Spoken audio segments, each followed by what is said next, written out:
কি নিয়ে আসছে, কি মিষ্টি নিয়ে আসছে মেয়ে দেখতে? এটা তো মনে হয় ফুটপাতের মিষ্টি। শুইয়া দেখো কিরকম গন্ধ, পইচা গেছে। হ্যাঁ, এইরকম কিপটা ছেলের কাছে আমার মেয়ে বিয়ে দিব? আরে আমরা কি ফকির নাকি? তোমার ভাই যেমন কিপটা, সে নিয়ে আসছে জোগাড় করে একটা কিপটা ছেলে। চত্ব সব এই ধরনের ছেলের সাথে তো আমি আমার মেয়ে বিয়ে দিব না।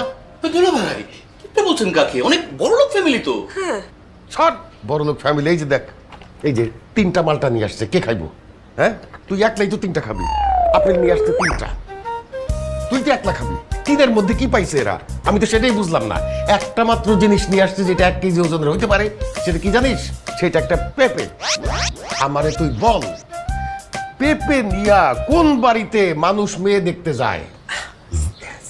দুলা ভাই, এটা আসলে কিপটামি না, একে বলে কৃচ্ছ সাধন। মিতব্যয়ী মানে এখনো তো আমাদের সাথে আত্মীয়তা হয় নাই, তাই বেশি ইনভেস্ট করছে না।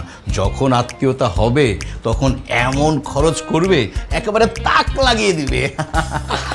এখন এসব বলে সময় নষ্ট করে তো লাভ নাই।